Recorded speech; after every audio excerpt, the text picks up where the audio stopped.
नमस्कार दोस्तों, welcome academy के यूट्यूब चैनल में आपका बहुत बहुत स्वागत। दोस्तों, इस वीडियो में हम बात करेंगे कक्षा 12वीं की राजस्थान अध्ययन पुस्तक के बारे में।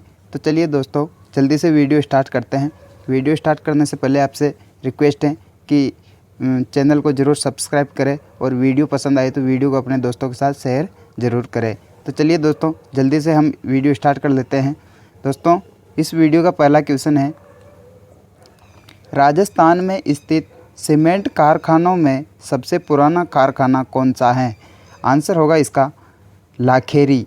यानी कि जो पूरे राजस्थान में जितने भी सीमेंट कारखाने हैं उनमें से लाखेरी का जो सीमेंट कारखाना है वो सबसे पुराना कारखाना है और लाखेरी दोस्तों बूंदी ज़िले में स्थित हैं।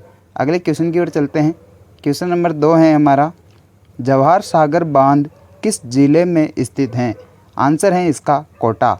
जवाहर सागर बांध किस ज़िले में स्थित है? कोटा, जो कि चंबल नदी पर बना हुआ है। अगले क्वेश्चन की ओर चलते हैं। क्वेश्चन नंबर 3 है हमारा, कपास का सर्वाधिक उत्पादन किस प्रकार की मिट्टी में होता है? आंसर होगा इसका काली मिट्टी। कपास का सर्वाधिक उत्पादन किस प्रकार की मिट्टी में होता है? काली मिट्टी में। नेक्स्ट क्वेश्चन की ओर बढ़ते हैं। क्वेश्चन नंबर 4 है, वह मृदा जो नदियों द्वारा जमा की जाती हैं कहलाती हैं। कहने का मतलब ये है, यानी कि नदियों के द्वारा बहाकर लाई गई मिट्टी वो क्या कहलाती हैं? तो आंसर होगा इसका जलोढ़ मिट्टी। यानी कि नदियों द्वारा जमा की जाती हैं वो क्या कहलाती हैं? जलोढ़ मिट्टी। अगले क्वेश्चन की ओर चलते हैं। क्वेश्चन नंबर 5 है, किस नदी को मृत नदी भी कहा जाता है? आंसर होगा इसका घग्गर नदी। घग्गर नदी को दोस्तों किस नाम से जानते हैं? मृत नदी। नेक्स्ट क्वेश्चन की ओर चलते हैं। क्वेश्चन नंबर 6 है, वह एकमात्र रियासत जहां उत्तराधिकारी शुल्क लागू नहीं था। आंसर होगा इसका जैसलमेर। यानी कि पहले रियासतों के समय जब रियासत का नया उत्तराधिकारी बनाया जाता था, उस उत्तराधिकारी बनने की खुशी में जनता से कुछ मतलब शुल्क लिया जाता था। वो जैसलमेर एकमात्र ऐसी रियासत थी जहाँ ऐसी व्यवस्था नहीं थी। यानी कि नया जब भी उत्तराधिकारी बनाया जाता था तो यहाँ किसी प्रकार का शुल्क नहीं लिया जाता था। वही बात ये कह रहा है कि जहाँ उत्तराधिकारी शुल्क लागू नहीं था वह है जैसलमेर। अगले क्वेश्चन की ओर चलते हैं। क्वेश्चन नंबर 7 है, सर्वप्रथम सामंत व्यवस्था को इंग्लैंड की फ्यूडल व्यवस्था के समान मानते हुए उल्लेख किसने किया है? आंसर होगा इसका colonel James Tod. Colonel James Tod ने सामंत व्यवस्था को इंग्लैंड की फ्यूडल व्यवस्था के समान मानते हुए उल्लेख किया। अगले क्वेश्चन की ओर चलते हैं। क्वेश्चन नंबर 8 है, स्थानीय स्वायत्त शासन को कब प्रांतों की विषय सूची में रखा गया? आंसर होगा इसका सन 1935 में। नेक्स्ट क्वेश्चन की ओर चलते हैं। क्वेश्चन नंबर 9 है, राजस्थान में छावनी मंडल स्थानीय शासन कहाँ स्थित हैं? आंसर है इसका नसीराबाद। राजस्थान में छावनी मंडल स्थानीय शासन कहाँ स्थित हैं? नसीराबाद में। नेक्स्ट क्वेश्चन की ओर चलते हैं। क्वेश्चन नंबर 10 है, जल में फ्लोराइड की अधिक मात्रा से कौन सा रोग होता है? आंसर होगा इसका फ्लोरोसिस। दोस्तों, आप ऐसा मत समझिए कि राजस्थान अध्ययन के बीच में ये साइंस वाले क्वेश्चन कहाँ से आ गए। ये सब उस पुस्तक में, राजस्थान अध्ययन की जो पुस्तक है उसमें एक जल का चैप्टर है, उसमें ऐसे क्वेश्चन दिए गए हैं कि जल में फ्लोराइड की अधिक मात्रा से कौन सा रोग होता है? आंसर है फ्लोरोसिस। नेक्स्ट क्वेश्चन की ओर चलते हैं। क्वेश्चन नंबर 11 है, डार्क जोन किसे कहते हैं? आंसर होगा इसका भूजल संकट की स्थिति को। यानी कि जिन क्षेत्रों में भूजल संकट की स्थिति होती है उन्हें हम डार्क जोन कहते हैं। अगले क्वेश्चन की ओर चलते हैं। क्वेश्चन नंबर 12 है, राज्य में कितने ब्लॉक डार्क जोन की श्रेणी में शामिल हैं? आंसर होगा इसका 180। राजस्थान में कितने ब्लॉक डार्क जोन की श्रेणी में शामिल हैं? तो आंसर होगा 180। नेक्स्ट क्वेश्चन की ओर बढ़ते हैं। क्वेश्चन नंबर 13 है, ध्वनि का मापन किसमें किया जाता है? आंसर होगा इसका डेसिबल। ध्वनि को मापने की जो इकाई होती है वो किस में मापते हैं? डेसिबल में। अगले क्वेश्चन की ओर चलते हैं। क्वेश्चन नंबर 14 है, वायु में नाइट्रोजन गैस का मिश्रण कितना है? आंसर होगा इसका 78%। जो पूरा वायुमंडल है उसमें नाइट्रोजन गैस का कितना प्रतिशत है, 78%, जब और 21% ऑक्सीजन है और बाकी बची जो अन्य गैस है। अगले क्वेश्चन की ओर चलते हैं। क्वेश्चन नंबर 15 है, जल किस यौगिक का मिश्रण होता है, यानी कि जल किन किन से मिलकर जल बनता है। आंसर होगा इसका हाइड्रोजन एवं ऑक्सीजन का। हाइड्रोजन और ऑक्सीजन मिलकर जल का निर्माण करते हैं। अगले क्वेश्चन की ओर चलते हैं। राष्ट्रीय बाल नीति कब घोषित की गई। आंसर होगा इसका सन 1974 में। राष्ट्रीय बाल नीति कब घोषित की गई, सन 1974 में। नेक्स्ट क्वेश्चन की ओर चलते हैं। क्वेश्चन नंबर 17 है, राजस्थान में कब से समेकित बाल विकास परियोजना प्रारंभ की गई। आंसर होगा इसका 2 अक्टूबर 1975। राजस्थान में समेकित बाल विकास परियोजना कब से प्रारंभ की गई, 2 अक्टूबर 1975 से। नेक्स्ट क्वेश्चन, क्वेश्चन नंबर 18 है, संविधान के किस अनुच्छेद में बालकों को स्वतंत्र एवं गरिमामय वातावरण उपलब्ध कराने तथा विकास का अवसर देने हेतु राज्य को निर्देशित करता है। आंसर है इसका अनुच्छेद 39। अनुच्छेद 39 एक राज्य को निर्देशित करता है कि आप वहाँ के बालकों को स्वतंत्र एवं गरिमामय वातावरण प्रदान करें और उनको विकास का अवसर प्रदान करें। अगले क्वेश्चन की ओर चलते हैं। क्वेश्चन नंबर 19 है, सूचना का अधिकार कानून की किस धारा के अनुसार सभी नागरिकों को सूचना का अधिकार है। आंसर होगा इसका धारा 3। सूचना का अधिकार अधिनियम जो है उसकी धारा 3 के अनुसार ये बात लागू होती है कि सूचना का अधिकार सभी नागरिकों को हैं। अगले क्वेश्चन की ओर चलते हैं। क्वेश्चन नंबर 20 है, संयुक्त राष्ट्र संघ ने कब मानव अधिकारों की सार्वभौमिक घोषणा की। आंसर होगा इसका 10 दिसंबर 1948। 10 दिसंबर 1948 से संयुक्त राष्ट्र संघ ने मानव अधिकारों की सार्वभौमिक घोषणा की। अगले क्वेश्चन की ओर चलते हैं। क्वेश्चन नंबर 21 है, संसद ने मानवाधिकार संरक्षण अधिनियम को कब पारित किया। आंसर होगा इसका सन 1993। संसद ने मानवाधिकार संरक्षण अधिनियम को कब पारित किया, सन 1993 में। अगले क्वेश्चन की ओर चलते हैं। क्वेश्चन नंबर 22 है, मानव अधिकार संरक्षण अधिनियम 1993 की किस धारा के अनुसार राज्य मानवाधिकार आयोग का गठन किया गया है। आंसर होगा इसका धारा 21A। धारा 21A के अनुसार राज्य मानवाधिकार आयोग का गठन किया गया है। अगले क्वेश्चन की ओर चलते हैं। क्वेश्चन नंबर 23 है, कन्या भ्रूण हत्या को रोकने के लिए सरकार ने PNDT एक्ट कब बनाया। आंसर होगा इसका सन 1994। PNDT एक्ट कब बनाया, सन 1994। और किसके लिए बनाया, कन्या भ्रूण हत्या को रोकने के लिए। अगले क्वेश्चन की ओर चलते हैं।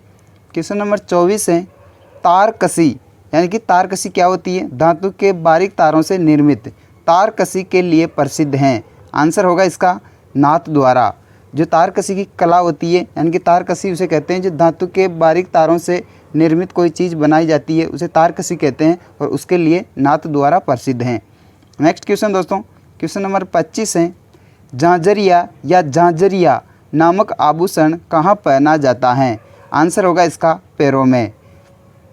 ये दोनों शब्द एक ही हैं दोस्तों, ये कभी कभार ये झांझरिया आ जाता है और कभी कभार झांझरिया आ जाता है, इसलिए ये दोनों शब्द दिए गए हैं। झांझरिया और झांझरिया दोनों शब्द एक ही हैं। ये आभूषण कहाँ पहना जाता है, पैरों में। अगले क्वेश्चन की ओर चलते हैं। क्वेश्चन नंबर 26 है, हाथों में पहने जाने वाले आभूषण मोकड़ी किससे निर्मित हैं। आंसर होगा इसका लाख से निर्मित चूड़ी। मोकड़ी जो हाथों में पहनी जाती है वो लाख से निर्मित चूड़ी होती है। नेक्स्ट क्वेश्चन दोस्तों, क्वेश्चन नंबर 27 है, तनसुक, दूतई, गांबा, गदर, मरीजाई आदि क्या हैं। आंसर होगा इसका अंगरखी के प्रकार, यानी कि ये तनसुक, दूतई, गांबा, गदर, मरीजाई आदि अंगरखी के प्रकार हैं।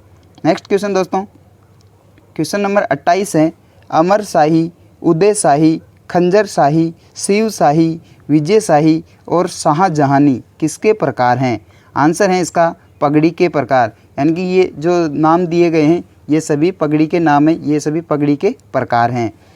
नेक्स्ट क्वेश्चन दोस्तों, क्वेश्चन नंबर 29 है, अजरक पद्धति से छपे वस्त्रों के लिए कौन सा शहर विख्यात है।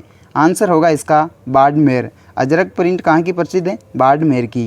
नेक्स्ट क्वेश्चन दोस्तों, क्वेश्चन नंबर 30 है, लप्पा लप्पी बांकड़ी आदि किसके अनेक प्रकार हैं? आंसर होगा दोस्तों गोटे के प्रकार। और गोटा क्या होता है दोस्तों? ये लुगड़ी जो होती है, लुगड़ी के किनारों पर इसकी सिलाई की जाती है, वो गोटा कहलाता है। और ये लपा लपी बांगड़ी आदि उसके प्रकार होते हैं। अगले क्वेश्चन की ओर चलते हैं दोस्तों। क्वेश्चन नंबर 31 है, गोटा उद्योग का प्रसिद्ध केंद्र कौन सा है? आंसर है इसका खंडेला। गोटा उद्योग का प्रसिद्ध केंद्र कौन सा है? खंडेला। अगले क्वेश्चन की ओर बढ़ते हैं। क्वेश्चन नंबर 32 है, सरपेच, बालाबंदी, दुगदुगी, पछेवड़ी, लटकन आदि का प्रयोग किसके लिए किया जाता है? आंसर होगा इसको पगड़ी को चमकीली बनाने के लिए। यानी कि ये सरपेच, बालाबंदी, दुगदुगी, पचेवड़ी, लटकन आदि का प्रयोग पगड़ी को चमकीली बनाने के लिए किया जाता है। ये पगड़ी को पगड़ी को और सुंदर बनाने के लिए इनका प्रयोग किया जाता है। ये कुछ उपकरण होते हैं जिनकी वजह से उनकी पगड़ी की और ज़्यादा सजावट कर दी जाती है, इसलिए पगड़ी चमकीली बन जाती है। अगले क्वेश्चन की ओर चलते हैं। क्वेश्चन नंबर 33 है, शेखावाटी में अलग अलग रंग के कपड़ों पर विविध डिजाइन में काट कर कपड़ों पर सिलाई की जाती हैं, जिसे क्या कहा जाता है? आंसर होगा पैच वर्क। पैच वर्क वो होता है अलग अलग रंग के कपड़ों को अलग अलग डिजाइन में काट लिया जाता है, फिर उनको सभी को एक साथ सिल दिया जाता है, उसे क्या कहते हैं? Patch work. और ये कहाँ का प्रसिद्ध है? शेखावाटी क्षेत्र का। नेक्स्ट क्वेश्चन दोस्तों, वह कला जिसमें कांच के बीच सोने का बारीक काम किया जाता है कहलाती है? आंसर है इसका थेवा कला। यानी कि थेवा कला के अंदर क्या होता है? कांच के बीच सोने का बारीक काम किया जाता है, उसे थेवा कला कहा जाता है। और थेवा कला दोस्तों कहाँ की प्रसिद्ध है? प्रतापगढ़ की। अगले क्वेश्चन की ओर चलते हैं। राजस्थान साहित्य अकादमी की स्थापना किस वर्ष हुई? आंसर होगा इसका सन 1958। राजस्थान साहित्य अकादमी की स्थापना किस वर्ष हुई? सन 1958 में। नेक्स्ट क्वेश्चन दोस्तों, क्वेश्चन नंबर 36 है, राजस्थान में भील आंदोलन का नेतृत्व किसने किया? आंसर है इसका मोतीलाल तेजावत। मोतीलाल तेजावत ने भील आंदोलन का नेतृत्व किया। अगले क्वेश्चन की ओर चले। क्वेश्चन नंबर 37 है, कन्हैयालाल सहल की प्रथम काव्य कृति का नाम क्या था? आंसर है इसका प्रयोग। कन्हैयालाल सहल की प्रथम काव्य कृति का नाम क्या था? प्रयोग। अगले क्वेश्चन की ओर चले। क्वेश्चन नंबर 38 है, हरीश भादानी द्वारा संपादित पत्रिका का नाम क्या था? आंसर है इसका वातायन। हरीश भादानी द्वारा संपादित पत्रिका का नाम क्या है? वातायन। नेक्स्ट क्वेश्चन दोस्तों, क्वेश्चन नंबर 39 है, उसने कहा था कहानी किस पत्रिका में प्रकाशित हुई? आंसर है इसका सरस्वती। उसने कहा था कहानी किस पत्रिका में प्रकाशित हुई है? सरस्वती पत्रिका में। नेक्स्ट क्वेश्चन दोस्तों, क्वेश्चन नंबर 40 है, भवानी नाट्यशाला किस शहर में है? आंसर है इसका झालावाड़। भवानी नाट्यशाला किस शहर में स्थित है? झालावाड़ में। नेक्स्ट क्वेश्चन दोस्तों, क्वेश्चन नंबर 41 है, राजस्थानी जनमानस में राष्ट्रीय चेतना का शंखनाद किस कवि ने किया? आंसर होगा इसका सूर्यमल मिश्रण, जो कि बूंदी राज्य के राजकवि थे। अगले क्वेश्चन की ओर चलें। क्वेश्चन नंबर 42 है, 56 के दुष्काल का चित्रण करने वाला कवि हैं? आंसर है इसका उमरदान। 56 के दुष्काल का चित्रण करने वाला कवि कौन सा है? उमरदान। नेक्स्ट क्वेश्चन दोस्तों, धरती धोरारी किस कवि की रचना है? इस क्वेश्चन का आंसर आप सभी को पता होगा। राजस्थान में धरती धोरारी एक बहुत ही फेमस रचना है। इसका आंसर है दोस्तों कन्हैयालाल सेठिया। धरती धोरारी किस कवि की रचना है? कन्हैयालाल सेठिया। नेक्स्ट क्वेश्चन दोस्तों, क्वेश्चन नंबर 44 है, हरावल नामक पत्रिका के लेखक या संपादक कौन हैं? आंसर होगा इसका सत्य प्रकाश जोशी। हरावल नामक पत्रिका के लेखक या संपादक कौन है? सत्य प्रकाश जोशी। अगले क्वेश्चन की ओर चलते हैं। क्वेश्चन नंबर 45 है, सेनानी सर्वाधिक लोकप्रिय कविताओं में जानी जाती हैं, किसकी करती हैं? आंसर होगा इसका मेघराज मुकुल। सेनानी किसकी करती है? मेघराज मुकुल की। नेक्स्ट क्वेश्चन दोस्तों, क्वेश्चन नंबर 46 है, विजयदान देथा के बातारी फुलवारी नामक काव्य संग्रह में कितने खंड हैं? आंसर होगा इसका 13 खंड। विजयदान देथा की रचना है बातारी फुलवारी, इसमें कितने खंड हैं? 13 खंड। नेक्स्ट क्वेश्चन दोस्तों, क्वेश्चन नंबर 47 है, मीजर और लील टांस किसके प्रमुख काव्य संग्रह हैं? आंसर होगा इसका कन्हैयालाल सेठिया। मेजर और लेल टाँस किसके प्रमुख काव्य संग्रह हैं? कन्हैयालाल सेठिया। और कन्हैयालाल सेठिया की एक और कौन सी रचना है? धरती धोरारी। धन्यवाद दोस्तों। वीडियो पसंद आया हो तो वीडियो को अपने दोस्तों के साथ शेयर करें और चैनल को ज़रूर सब्सक्राइब करें। और दोस्तों इसी वीडियो के साथ कक्षा 6 से लेकर 12वीं तक जो राजस्थान अध्ययन की पुस्तकें हैं वो हमारी इसी वीडियो के साथ कंप्लीट होती है। और वो जो पुराने वीडियो हैं उनकी एक प्ले लिस्ट बना दी गई है, जिसकी लिंक आपको इस वीडियो के डिस्क्रिप्शन में मिल जाएगी। आप पुराने वीडियोज़ को भी ज़रूर देख सकते हैं।